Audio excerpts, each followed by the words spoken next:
Bienvenue pour cette leçon 8 sur la crainte de Dieu.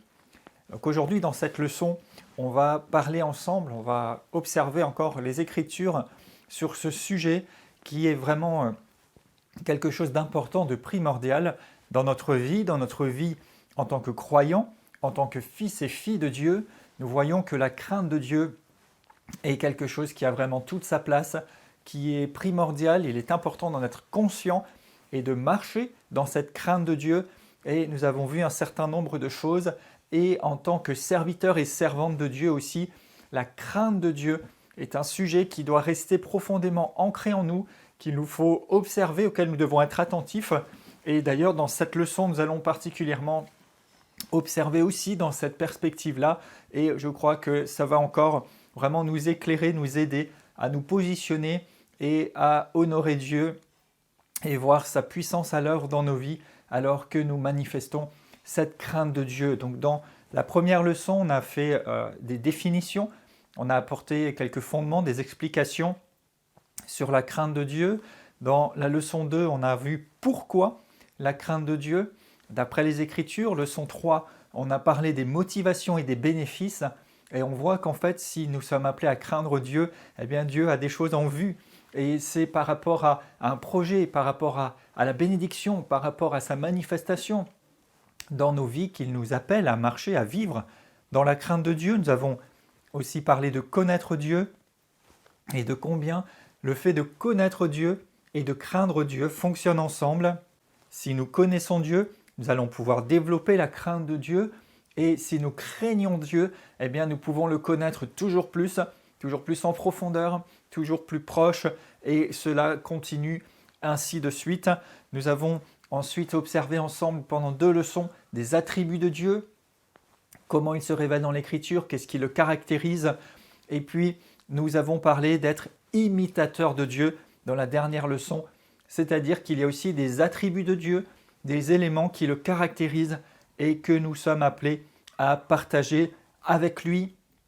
Et je crois que tout cela vraiment vous apporte des éléments. Je sais qu'il y a beaucoup de citations bibliques, je vous ai donné beaucoup de références dans l'enregistrement, mais aussi sur le support de cours. Et encore une fois, je vous invite vraiment à prendre le temps de reprendre ces passages, de les méditer et de laisser la vérité de Dieu vraiment s'imprégner, vous imprégner et vous amener sa lumière, sa vie. Et je crois vraiment que Dieu prend plaisir à se révéler. Il se révèle à ceux qui le cherchent. Il se fait connaître à ceux qui veulent le connaître. Et alors que nous nous positionnons, que nous décidons d'avoir un cœur humble, un cœur qui s'incline vers Dieu pour marcher dans la crainte de Dieu, eh bien, il va nous amener et nous éclairer dans cette voie pour que nous puissions véritablement développer cette relation, cette communion avec lui et vivre ce qu'il a prévu pour nous en vivant pleinement notre liberté de fils et filles de Dieu, ça c'est sûr, mais en marchant dans la crainte de Dieu. Alors Père, merci pour cette nouvelle leçon, merci maintenant pour ta parole qui s'offre encore à nous, qu'elle nous éclaire, qu'elle nous inspire, qu'elle nous dirige dans tes voies. Je te remercie Père pour cette crainte de Dieu qui est, comme dit l'Écriture, entre autres choses, le commencement de la sagesse, qui est le chemin pour connaître ton amitié, cette crainte de Dieu qui nous garde sur la voie, cette crainte de Dieu qui nous amène aussi à te voir dans tes œuvres, dans ta puissance. Seigneur, nous avons décidé et nous décidons, nous choisissons de marcher dans la crainte de Dieu pour te plaire, pour t'être agréable et pour être véritablement des instruments que tu peux utiliser, des serviteurs et des servantes utiles, agréables, avec lesquels tu pourras développer et manifester tes plans. Merci Seigneur, c'est toi que nous voulons voir élevé, honoré. C'est à toi que nous donnons la gloire. Père, nous nous effaçons pour que tu paraisses. Et je te remercie pour les choses merveilleuses que tu fais déjà et que tu vas faire encore pour l'honneur de ton nom. Amen. Leçon 8, donc nous allons parler maintenant de la communion avec Dieu. Et la communion avec Dieu, c'est tout un sujet. Il pourrait y avoir tellement à dire. Et dans certains cours déjà, j'en parle de cette communion que nous avons avec Dieu. L'épître de Jean, par exemple, nous dit que notre communion est avec le Père, que nous pouvons être vraiment dans cette relation proche, personnelle avec Dieu. Jésus enseigne sur le sujet aussi en nous disant que nous puissions être un avec lui et avec le Père, que nous puissions véritablement nous associer à cette unité divine en tant que ses fils et filles, et c'est quelque chose vraiment de merveilleux. Et là, je voudrais aborder avec vous vraiment la notion de la communion avec Dieu en rapport avec la crainte de Dieu d'une part, et particulièrement en rapport avec notre service ou avec le ministère. Alors un premier point, et nous l'avons déjà abordé brièvement quand nous avons amené d'autres choses dans les leçons précédentes, mais c'est que la crainte de Dieu nous permet d'être amis de Dieu. Psaume 25, verset 14, rappelez-vous, il est dit que l'amitié de Dieu est pour ceux qui le craignent. Donc si nous craignons Dieu, nous pouvons être ses amis. Et une chose remarquable, c'est que dès l'Ancien Testament, certains hommes ont été appelés amis de Dieu. On sait que Jésus, dans le Nouveau Testament, nous appelle ses amis si nous obéissons à ses commandements, mais dès l'Ancien Testament, alors que pourtant l'œuvre de réconciliation, l'œuvre de la croix n'était pas encore accomplie, mais certains ont pu être appelés amis de Dieu. Pourquoi ? Parce que leur vie était marquée, imprégnée par la crainte de Dieu. Non pas qu'ils étaient parfaits, non pas qu'ils n'ont fait aucune erreur, et loin s'en faut pour plusieurs d'entre eux, mais ils marchaient dans la crainte de Dieu, dans la crainte de Dieu. Et vous savez, à ce titre, l'étude, l'observation des personnes de l'Ancien Testament qui ont vécu, qui ont marché avec Dieu, c'est un sujet qui est vraiment intéressant parce que la Bible nous exhorte aussi à tirer instruction de leur vie, de leur exemple, tirer instruction de leurs erreurs pour ne pas reproduire les mêmes erreurs, mais aussi instruction de leur succès, de leur réussite, de la position de leur cœur pour imiter leur foi.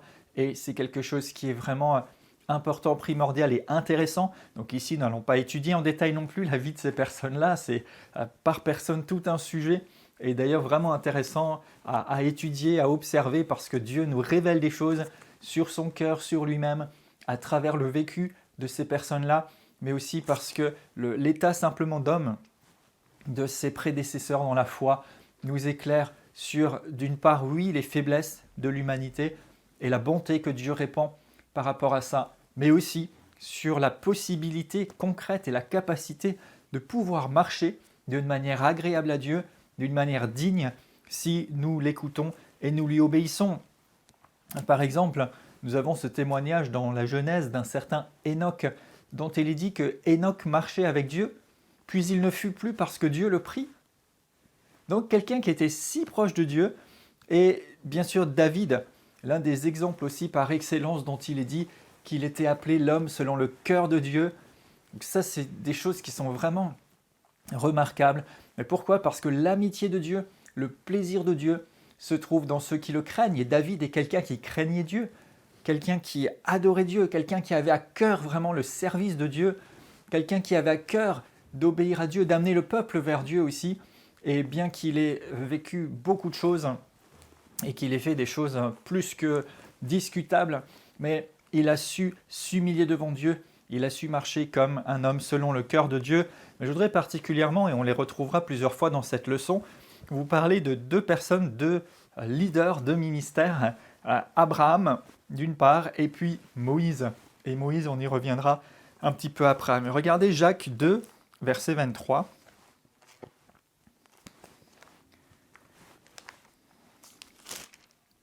Jacques 2, 23. Il est dit « Abraham crut à Dieu, et cela lui fut imputé à justice, et il fut appelé ami de Dieu. » Donc Abraham crut à Dieu, cela lui fut imputé à justice, c'est-à-dire que ça lui a été compté comme un élément de justice parce qu'il a cru, parce que c'est par la foi. Et ce qui est intéressant, c'est que déjà sous l'Ancienne Alliance, qui était pourtant régie par la loi, eh bien on voit qu'Abraham a été considéré comme juste à cause de sa foi. Et d'ailleurs, la loi textuellement a été donnée à travers Moïse, donc par la suite. Et ce que Dieu regardait, c'était la foi. Et on retrouve encore dans le Nouveau Testament ensuite que nous sommes justifiés par la foi et non par les œuvres. Et même pendant l'époque de la loi, Dieu leur demandait de faire des choses et des choses et des choses, mais la loi n'était pas en mesure de rendre quelqu'un juste. Ce qui rendait quelqu'un juste, c'était la foi et c'était de s'abandonner à Dieu. En tout cas, Ici, il est dit qu'Abraham crut, ça lui fut imputé à justice et il fut appelé ami de Dieu. Abraham était un ami de Dieu. Vous savez, Abraham, c'est quelqu'un qui était vraiment proche du Seigneur. Abraham, c'est quelqu'un qui a accepté de tout quitter, de tout laisser pour suivre quelqu'un que personne ne connaissait. Il lui dira même, mais si on me demande, qui est-ce que je vais dire que tu es? Quand Dieu lui dit, quitte tout et va là où je te montrerai. Il ne savait même pas où il allait. Il savait juste qu'il avait une parole de Dieu, mais il a obéi. Plus tard, il reçoit une promesse humainement folle d'avoir un enfant dans sa vieillesse. Et il a cru cette promesse et cette promesse s'est réalisée. Il va recevoir un territoire en héritage. Cela se réalise. Et Dieu parle à Abraham. Dieu révèle à Abraham des choses. Il dit, voilà, je vais détruire par exemple Sodome et Gomorrhe à cause du péché qui abonde là-bas. Et Abraham va agir pour pouvoir amener Lot à sortir de cette situation, à être épargné de cette condamnation. Abraham va parler avec Dieu. Abraham va intercéder pour le peuple. Il va chercher à défendre le peuple devant Dieu pour qu'il ne soit pas condamné, détruit. Il va discuter avec Dieu sur le nombre de justes qu'il faudrait dans la ville pour que Dieu ne la détruise pas. Et à un moment, il s'arrête. Est-ce qu'il aurait pu aller plus loin? Je ne sais pas. Mais en tout cas, il va vraiment échanger. Il est proche de Dieu et il connaissait Dieu. Parce qu'il savait que si Dieu voulait détruire la ville, c'est parce qu'il ne pouvait plus tolérer le péché, les choses terribles qui se passaient dans cette ville. Mais Abraham avait compris le cœur d'amour, le cœur de compassion, le cœur de salut de Dieu. Et c'est pour ça qu'il va intercéder jusqu'à réduire l'échéance pour que la ville soit épargnée. Mais malgré cela, et ça en dit long sur l'état de cette ville, il n'y avait même pas suffisamment de justes pour éviter la situation. Mais Dieu discute avec Abraham et Abraham avec Dieu. Il y avait cette relation, cette communion profonde. Et ici, on rend témoignage que Abraham était ami de Dieu. Regardons au sujet de Moïse une remarque intéressante dans le psaume 103 au verset 7. Psaume 103, verset 7.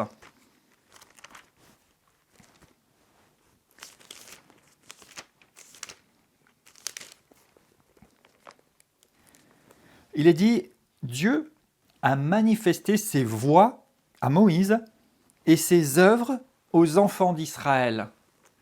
Et vous voyez quelque chose qui est intéressant ici, c'est que Moïse connaissait les voies de Dieu.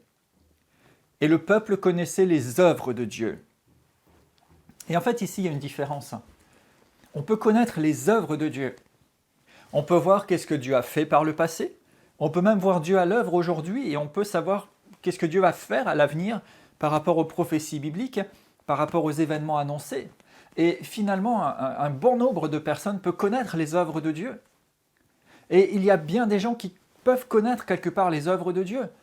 Dieu m'a sauvé, Dieu m'a guéri, Dieu m'a libéré, Dieu a touché telle et telle personne, Dieu a fait ci et ça. Et à travers toutes sortes de témoignages, on voit et on entend des œuvres de Dieu.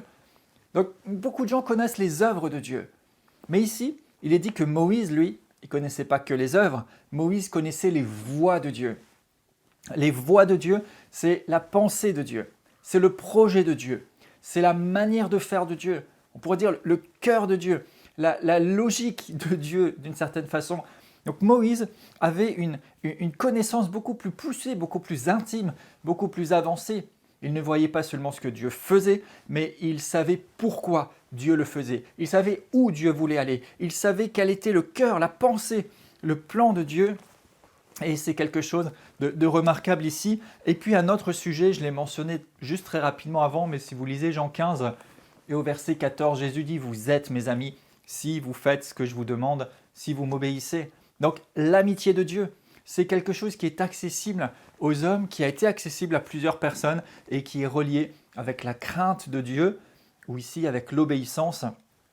Et on verra dans les dernières parties sur la crainte de Dieu en pratique que l'obéissance fait évidemment partie d'une vie de crainte de Dieu et nous donne accès à son amitié. Et en fait, là aussi, c'est un cycle parce que nous sommes amis de Dieu si nous lui obéissons. Et en fait, plus nous lui obéissons, plus nous l'écoutons, plus nous passons du temps avec lui, plus nous apprenons à le connaître, et plus nous devenons ses amis intimes, ses amis qui le connaissent mieux, et plus nous voulons encore obéir parce que nous sommes proches de lui, parce qu'il est si précieux pour nous, parce que nous nous attachons à ce qui lui plaît, à son cœur, à ses plans, à ses projets. Nous nous livrons de plus en plus à lui et cela fonctionne ensemble. La Bible dit aussi plusieurs fois et abondamment que nous sommes la demeure de Dieu. Nous sommes son habitation. Et je ne vais pas beaucoup m'étendre ici, je vous ai mis quelques références, mais il est dit que nous sommes le temple de Dieu et que son esprit habite en nous. Nous sommes une habitation pour Dieu. Et lisons 2 Corinthiens 6, ici. Et au verset 14.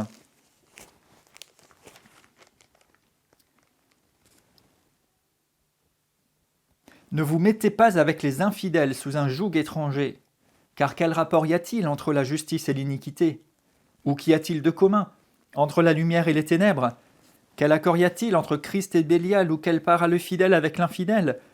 Quel rapport entre le temple de Dieu et les idoles? Car nous sommes le temple du Dieu vivant, comme Dieu a dit, « J'habiterai et je marcherai au milieu d'eux, je serai leur Dieu et ils seront mon peuple. »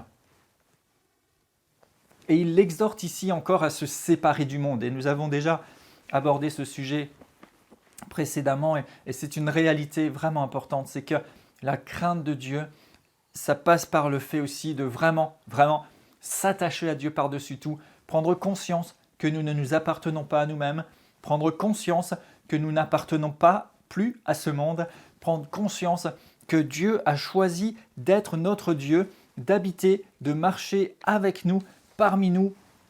Et il y a plusieurs passages, je vous ai mis aussi des références que vous pourrez relire, qui montrent combien Dieu fait de nous son habitation. Dieu choisit de demeurer en nous. Il n'a pas fait de nous seulement des éléments ou des objets ou des pions, vous savez, sur un jeu qu'il va bouger comme il l'entend. Non, il veut vraiment être en communion, il veut vraiment demeurer en nous, il veut marcher avec nous pour pouvoir révéler sa gloire. Et vous savez, l'une des études aussi qui est intéressante à faire, c'est justement de regarder l'habitation de Dieu, les différentes habitations, les différents lieux de révélation que Dieu a choisis au fil de l'Ancien Testament, le tabernacle, le temple, comment il a manifesté sa gloire, comment il s'est révélé, et puis comment en Christ il s'est révélé, et comment désormais il choisit que ses enfants, ses serviteurs soient son habitation, et comment il révèle sa présence, sa puissance, sa gloire, comment son habitation, sa maison est remplie de sa gloire, de sa révélation, de sa puissance. Et nous sommes la demeure, l'habitation de Dieu.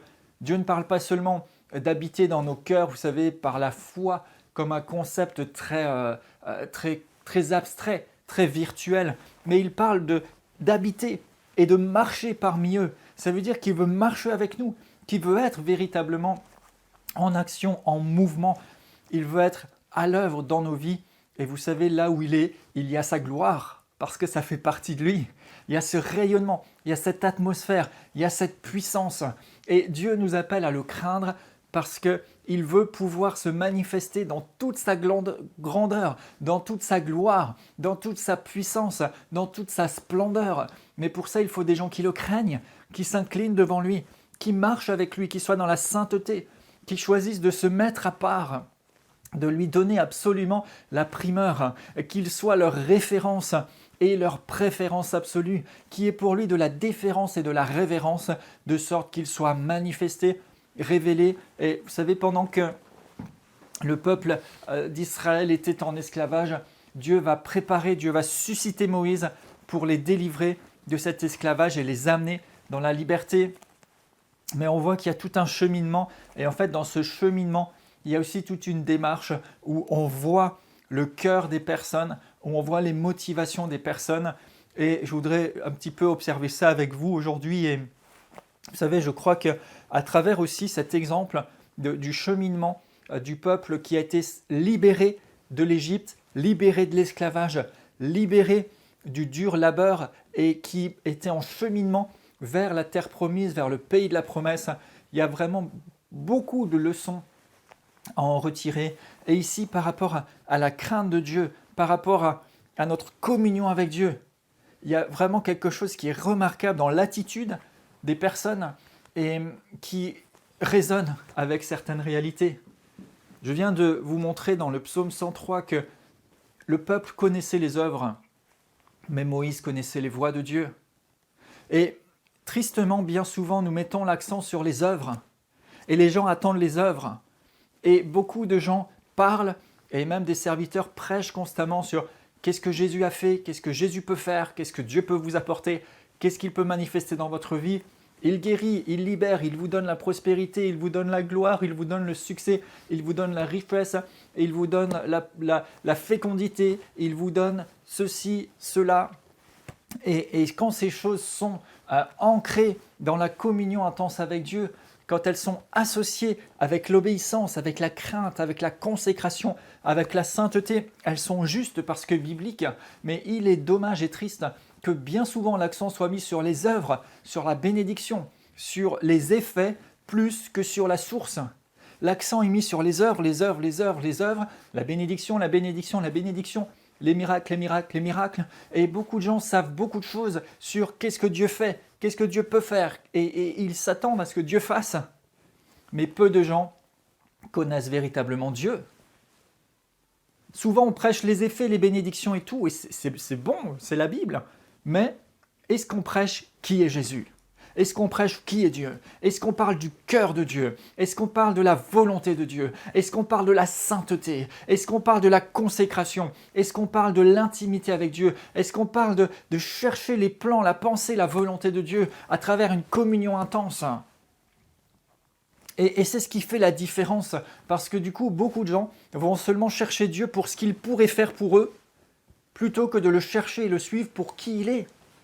Et Jésus même dut faire ce reproche un jour aux gens, il disait « Vous me suivez seulement parce que je vous ai donné du pain à manger ». Mais il n'y a pas que ça. Et ça a choqué les gens. Et beaucoup l'ont abandonné à ce moment-là. Parce que Jésus a voulu les faire passer seulement du mode où ils attendent quelque chose de sa part, au mode où ils cherchent à le connaître et à connaître à travers lui le Père et recevoir le salut. Et c'est quelque chose qui est vraiment important. Et vous savez, je vais juste donner un parallèle.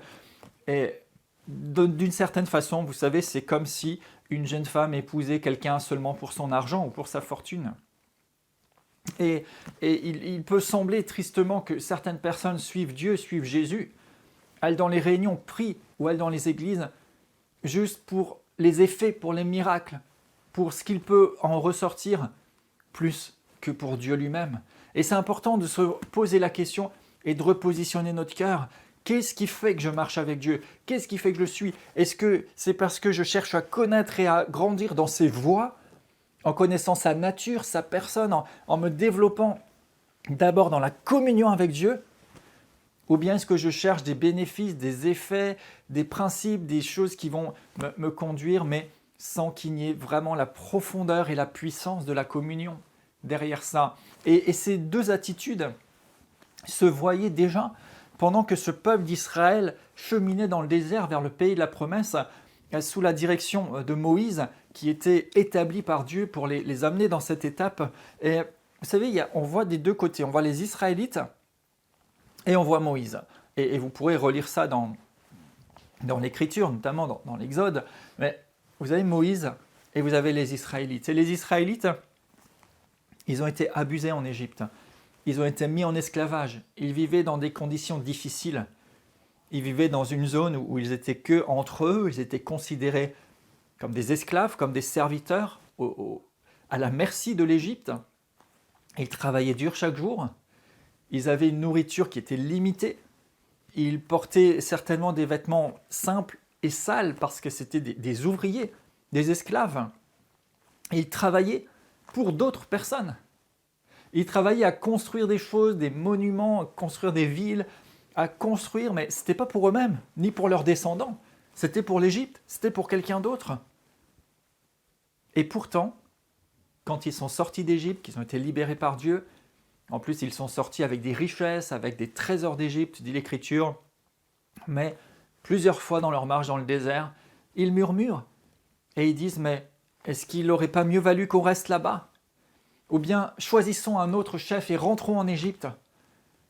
Vous savez, un des éléments qui est parfois, ça nous fait sourire, mais il se languissait après les quelques éléments, après les pauvres choses qu'ils avaient là-bas. Ils se languissaient. Ils se languissaient de retrouver une situation dans laquelle pourtant ils souffraient, ils agonisaient. Mais alors que maintenant ils étaient obligés, et c'est peut-être là l'un des éléments pour comprendre, de dépendre de Dieu, eh bien, ils étaient plutôt inclinés à revenir en arrière, même si c'est dans la misère, même si c'est dans la souffrance, parce qu'au moins, quelque part, ils comprenaient, et ils saisissaient le contexte où ils étaient. Et ils auraient été prêts à retourner dans cet esclavage, parce que le fait de marcher à la suite de Moïse et avec lui à la suite de Dieu supposait de dépendre du Seigneur, supposait de lui faire confiance, supposait d'apprendre à le connaître, pour savoir qu'en fait ce désert, cette sécheresse, cette marche certainement fatigante, difficile jour après jour, était juste un chemin, un accès pour aller quelque part, pour entrer dans la promesse et dans quelque chose de si glorieux. Mais en fait, ils ne considéraient pas les voies de Dieu. Ils ne considéraient pas la destination, l'objectif. Ils ne considéraient pas ces choses, donc ils préféraient se languir après ce qu'ils avaient laissé, alors qu'avant ils murmuraient, ils étaient dans la souffrance. Moïse, pour sa part, a été élevé dans la maison du Pharaon, il a été sauvé de la mort alors que tous les jeunes enfants devaient être tués, il a été recueilli dans la maison de Pharaon, il vivait dans une belle demeure, il vivait dans toute l'opulence, la richesse, une superbe nourriture, des beaux vêtements, il était bien présenté, il avait finalement quelque part tout ce qu'un homme peut désirer, il était en position d'autorité, il aurait même pu accéder au trône, et pourtant, quand Moïse est sorti d'Égypte, d'abord il a dû fuir, il a commis des erreurs aussi, mais ensuite quand Dieu va le susciter pour aller vers Pharaon et pour chercher à libérer le peuple, et alors qu'il parte et qu'il chemine dans le désert, et avec toutes les difficultés qu'il vive et particulièrement la pression à laquelle pouvait être soumis Moïse, parce que d'une part il voulait obéir à Dieu et marcher de manière agréable à Dieu, mais en même temps, il avait le peuple qui venait à chaque fois lui reprocher, qui cherchait des histoires, qui lui faisait des reproches, en disant « Mais où tu nous emmènes? Mais qu'est-ce que tu nous as fait ?» Comme je le disais tout à l'heure, « Mais pourquoi on n'est pas resté en Égypte? On était mieux là-bas. » Et tant d'autres choses, mais à aucun moment, vous ne verrez Moïse dire « Je voudrais retourner en Égypte, c'était mieux là-bas. » Et pourtant, il avait la meilleure des positions. Mais il avait en vue quelque chose d'encore meilleur, quelque chose qu'on ne peut comparer à rien sur cette terre, quelque chose de plus précieux, qui naissait de cette communion avec Dieu, qui naissait du fait qu'ils connaissent les voies de Dieu. Et vous savez, et cette image vous est certainement familière, on compare souvent l'Égypte avec la vie dans le monde, et puis le salut par Jésus-Christ qui va nous amener dans le pays de la promesse, d'une part dans notre cheminement sur terre, et puis surtout l'accomplissement parfait que nous serons avec Dieu, les nouveaux cieux, la nouvelle terre et l'éternité avec lui. Mais vous savez, Moïse avait compris que rien ne pouvait même se comparer à la gloire, à la richesse de ce que nous avons en Dieu. Et Paul l'apôtre va souvent parler de la richesse, de la splendeur de l'héritage que nous avons, de la glorieuse espérance que nous avons. Il dira que tout ce que je subis aujourd'hui, c'est rien à côté de la gloire à venir. Et ça ne fait que d'accumuler un poids de gloire pour l'avenir. Ils avaient en vue quelque chose de plus grand. Ils avaient en vue et ils s'attachaient aux voies de Dieu. Ils avaient une telle communion avec Dieu qu'ils savaient que peu importe ce qui arrive sur cette terre, peu importe la situation, la circonstance présente, ce qui compte, c'est ce que Dieu dit. Ce qui compte, c'est d'être attaché, d'avoir cette communion avec Dieu, d'avoir la direction du Seigneur. Et cette différence est tant autre liée entre Moïse et le peuple par le fait que Moïse a rencontré Dieu personnellement au désert. Et Israël n'a pas souhaité s'approcher de Dieu. Le peuple a envoyé Moïse en disant « Toi, vas-y, nous resterons ici. » Et vous savez, quand Dieu vous a libéré du monde et de l'esclavage, c'est pour vous amener avant tout à une profonde communion avec lui. C'est pour que vous puissiez le connaître. La vie éternelle, c'est de connaître le vrai Dieu. C'est pour que vous puissiez véritablement être en intimité avec lui. C'est la raison pour laquelle vous avez été créés. Le péché a séparé l'humanité de la communion avec Dieu. Adam et Ève jouissaient d'une communion parfaite, pure, saine avec Dieu dans le jardin d'Éden, jusqu'à ce que le péché n'entre et alors qu'ils ne soient séparés. Et il est écrit que tous sont péchés, sont privés de la gloire de Dieu, mais par Christ, nous avons accès à la rédemption. Mais cette rédemption, bien sûr qu'elle va s'exprimer et se manifester par des bénédictions, par des bienfaits de Dieu, par des miracles, par son secours dans nos vies, bien sûr. Mais tout ça, ce ne sont que des effets. Le but ultime, la raison ultime de notre salut, c'est de retrouver une communion, une intimité avec Dieu.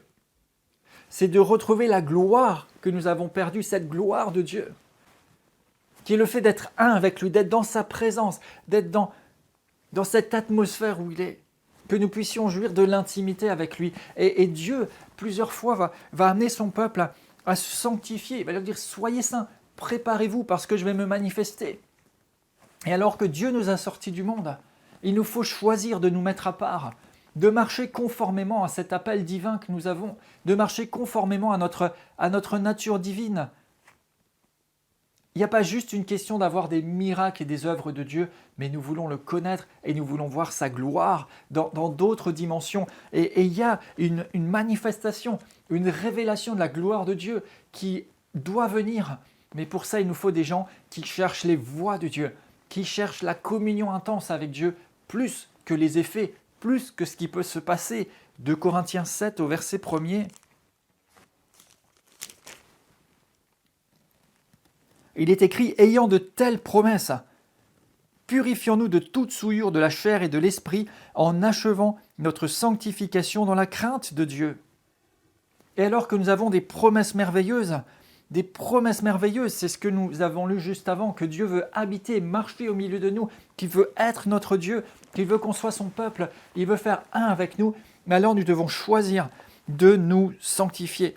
Et je vous rappelle, achever la sanctification, on l'a mentionné précédemment, je crois, c'est pas qu'on doit rajouter quelque chose, mais c'est en fait la confirmer, la rendre visible, la rendre évidente. Choisir, accepter de nous mettre à part et d'aligner tout notre être, tous nos comportements, toutes nos façons d'être, toutes nos réflexions, notre mentalité sur la pensée de Dieu. On ne veut pas juste voir des œuvres de Dieu, on veut connaître Dieu. Et on veut voir sa gloire. Et vous savez, dans la gloire de Dieu, il y a tout. Et il y a même beaucoup plus que juste un miracle, juste un effet. Et ce peuple avait toujours l'Égypte dans son cœur. Ils pensaient aux choses qu'ils avaient peut-être, à leur forme de sécurité, à ce qu'ils s'étaient construits eux-mêmes, alors que pourtant ils étaient dans l'esclavage. Mais Moïse avait en vue la destinée. Moïse avait en vue le pays de la promesse. Eux ne voyaient que ces choses terrestres, mais Moïse avait compris à travers les voies de Dieu que même ce pays où coule le lait et le miel, ce pays de Canaan, ce pays de la promesse, mais même ça, ce n'était pas la finalité. Il y avait un pays de la promesse, il y avait quelque chose de plus grand, et ce quelque chose de plus grand, c'est d'avoir accès au lieu céleste, c'est d'avoir accès à la dimension de gloire dans laquelle l'Église doit et va entrer, dans laquelle nous devons entrer et percer. Et si nous avons en vue, vous savez, quelque chose de plus grand, les choses du monde vont pâlir.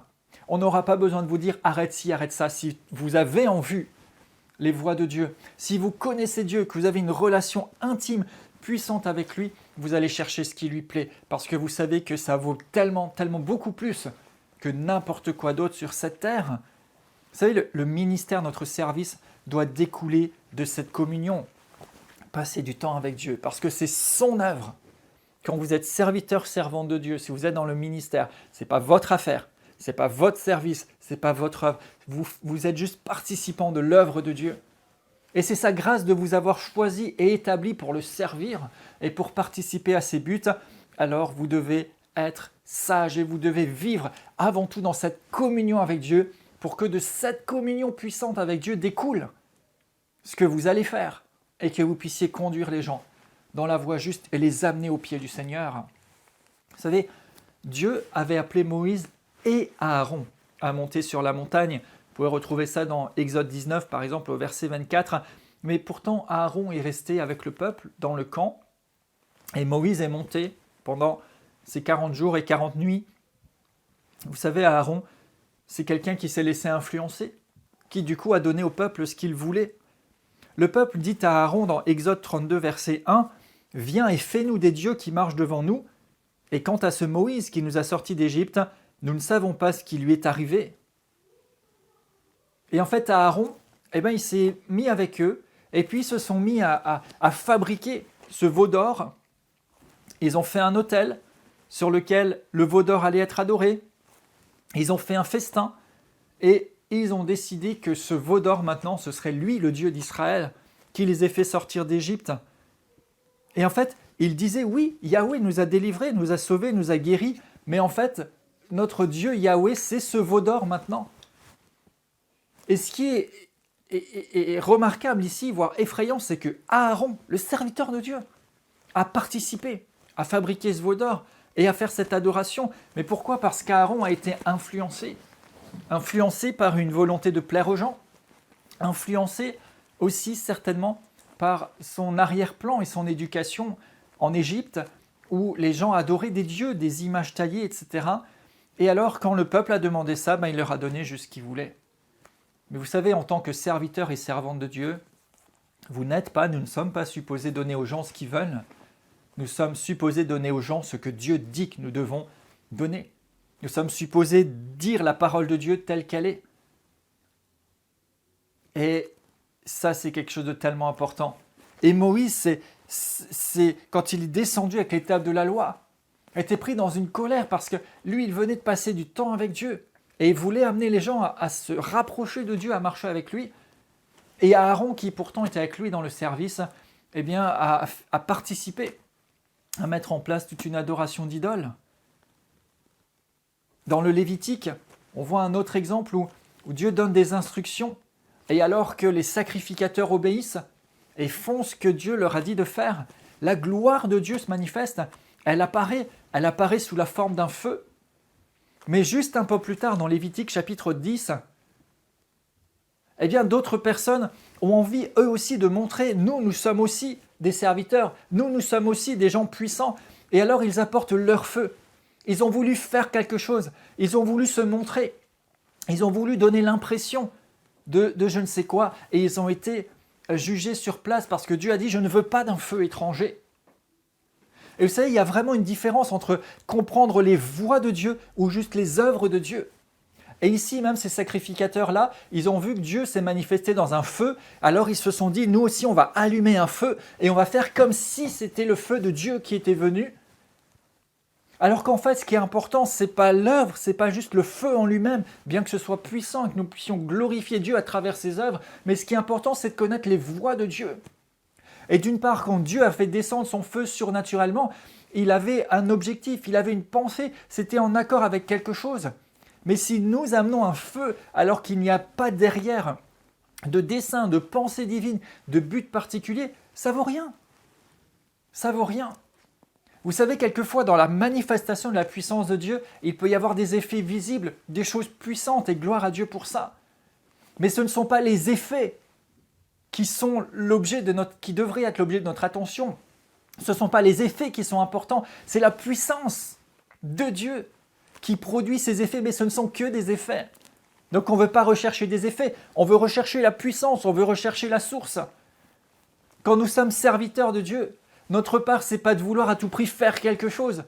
C'est même pas de donner aux gens, quelque chose à se mettre sous la dent pour dire « Ah, ce serviteur est puissant, ce pasteur, ce prédicateur est puissant ». Les gens tombent.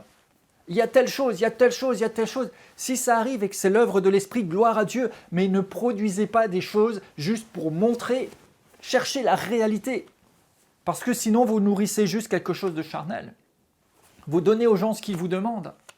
Si les gens disent non, on voudrait que ça bouge un peu plus, alors vous allez chercher à tout mettre en œuvre pour créer de l'ambiance. Et ça va plaire à un nombre de personnes et un nombre de personnes va vous suivre. Mais est-ce que vous les amenez vraiment au cœur de Dieu ? Est-ce que vous n'êtes pas juste en train de leur fabriquer un veau d'or parce qu'ils ont besoin de quelque chose de tangible pour croire que Dieu est là, plutôt que d'apprendre à chercher la face de Dieu pour vivre la réalité de la gloire de Dieu ? Est-ce que certaines formes, certains rituels, certaines habitudes, qui sont pourtant bien ancrées, mais ne sont pas juste comme ce veau d'or, comme un élément concret auquel les gens peuvent se raccrocher pour se rassurer ? Oui, nous sommes chrétiens, oui, nous sommes l'Église. parce qu'il y a telle réunion, parce qu'on a un endroit, parce que c'est organisé de telle façon, parce qu'il y a telle structure, parce qu'il se passe telle chose. Donc je suis rassuré, ah oui, c'est l'église, ah oui, c'est un endroit. Ah oui, j'ai quelque chose de tangible auquel me rattacher, mais est-ce que ce n'est pas juste un veau d'or qui fait qu'on passe même à côté du vrai Dieu, tout en croyant adorer l'Éternel? Le peuple croyait adorer Yahweh l'Éternel en adorant ce veau d'or. Il dit oui, c'est lui qui m'a fait sortir d'Égypte, alors que ce n'est pas cet objet. Attention, que des œuvres, que des actes, que juste des pratiques, que juste des formes ne deviennent pas Dieu à la place de Dieu. Tout ce que nous faisons, ce que nous pratiquons, les formes même de notre service doivent naître de la communion intense avec Dieu et pas le contraire. Les œuvres, les actions ne produiront jamais l'intimité. Par contre, de l'intimité avec Dieu vont naître des œuvres. Et même des œuvres sous des formes nouvelles. Et je crois vraiment dans les temps qui sont là, où le mouvement de Dieu augmente et sera de plus en plus visible, il va l'être aussi sous des formes nouvelles. Alors que nous acceptons de nous détacher de certaines choses sur lesquelles nous avons mis l'étiquette, c'est ça notre Dieu. Tout comme Aaron et le peuple ont dit, maintenant c'est ce veau-là, notre Dieu qui nous a fait sortir. Est-ce que une forme de ce qu'on a appelé Église n'est pas devenue un Dieu? Est-ce qu'une forme même de ce qu'on a appelé le ministère, quelque chose de bien ficelé, fabriqué, n'est pas devenu un Dieu? Est-ce qu'une organisation, une institution n'est pas devenue un Dieu? Romains chapitre 1, versets 22 à 23. Vous savez, il nous faut vraiment la crainte de Dieu. Et je crois que si des choses doivent être remises en question, et je crois que c'est la bonne occasion aussi pour vous aujourd'hui et maintenant, de marcher dans cette crainte de Dieu et de dire « Seigneur, j'accepte de me remettre en question et éclaire-moi, éclaire-moi. » Romains 1, 23, 22, se vantant d'être sages, ils sont devenus fous. Ils ont changé la gloire du Dieu incorruptible dans des images représentant l'homme corruptible, des oiseaux, des quadrupèdes, des reptiles. C'est pourquoi Dieu les a livrés à l'impureté selon les convoitises de leur cœur, etc. Mais ici, il montre qu'il y a des gens qui se sont crus sages, mais en fait qui agissent comme des fous, parce qu'ils se font des images de Dieu. C'était vrai dans l'Ancien Testament, c'était vrai avec le veau d'or, et c'est encore vrai maintenant. Romains, ça écrit dans la Nouvelle Alliance. Et il dit pourtant, ils ont connu Dieu, mais ils ne l'ont pas reconnu comme Dieu. C'est pas tout de connaître Dieu. Est-ce que nous reconnaissons Dieu comme Dieu? Est-ce qu'il est notre référence? Est-ce qu'il a absolument notre préférence, même au-dessus des formes, même au-dessus de ce que je semble pouvoir percevoir et contrôler? Ils ont changé des choses corruptibles, des hommes corruptibles, des oiseaux, des quadrupèdes, des reptiles, etc. Peut-être que vous n'avez pas des idoles qui soient des animaux, des images, etc. Mais attention, parce que certains ont choisi de prendre juste une personne, un humain, mortel, corruptible, et ils l'adorent. Certains sont comme en adoration devant l'homme de Dieu, la femme de Dieu, le pasteur, le prophète, le ministère, le bishop, l'archer ceci, l'archer cela. Et ils se sont inventés tout un système. Ils se sont créés tout un système. Et même quand ce n'est pas quelqu'un, souvent nous adorons un Jésus que nous avons fabriqué. Nous n'avons pas une communion, une relation intense avec Jésus et avec Dieu, nous adorons l'image que nous en avons. Nous pensons que Jésus est comme ci, comme ça, qu'il fait ci, qu'il fait ça, qu'il comprend. Il sait que la société a évolué, il comprend bien qu'aujourd'hui, on ne vive plus selon ces principes archaïques de la Bible, mais qu'on vive selon la société moderne. Il comprend. Ce n'est pas le Jésus de la Bible. Le Jésus de la Bible a donné sa vie. Il a quitté sa gloire, il est devenu un homme, il est mort de la pire des morts à la croix, il est ressuscité et il s'est révélé glorifié pour que nous entrions dans sa gloire et que nous vivions l'éternité avec lui. Hey, c'est loin d'être juste une image, d'être juste quelque chose de léger. Et ce Dieu est immuable, nous l'avons vu. Ce Dieu ne change pas. Et ce Dieu est amour, oui, mais ce Dieu est juste. Mais il nous dit que si nous craignons Dieu, nous pouvons être ses amis. Il nous dit que si nous faisons ce qu'il nous commande, nous sommes ses amis. Il nous dit, Jean 14, 21, que si nous gardons sa parole, ses instructions, ses directions, il se manifeste, il se révèle à nous. Alors oui, dans cette démarche de la crainte de Dieu, il nous faut marcher véritablement dans la communion avec Dieu. Ne cherchez pas seulement les œuvres, les choses visibles, les choses remarquables, les choses extérieures, mais cherchez d'abord et avant tout les voies de Dieu, le cœur de Dieu. Revenez, revenez, revenez à la communion avec Dieu. Revenez à l'essentiel, revenez à l'essentiel. Ne restez pas comme pris dans un cycle, un mouvement qui est fait seulement de formes, d'habitudes et de choses que vous avez appelées vie avec Dieu, que vous avez appelé christianisme, que vous avez appelé vie chrétienne, mais qui certainement au fond quelque part ne vous satisfont pas. Pourquoi? Parce qu'il manque l'essence, le carburant, l'essentiel, qui est la communion avec Dieu. Que notre vie chrétienne, que nos actions, et plus que jamais que notre service et que notre ministère soient le fruit d'une communion intense avec Dieu et d'une instruction divine, et non pas seulement un ensemble d'actes et d'œuvres qui donnent l'apparence de quelque chose qui ne l'est pas. Alors, marchons dans la crainte de Dieu, marchons en communion avec Dieu, revenons à son cœur, et je vous donne rendez-vous dans la prochaine leçon où nous allons commencer à poser des éléments encore très pratiques sur la crainte de Dieu. À bientôt.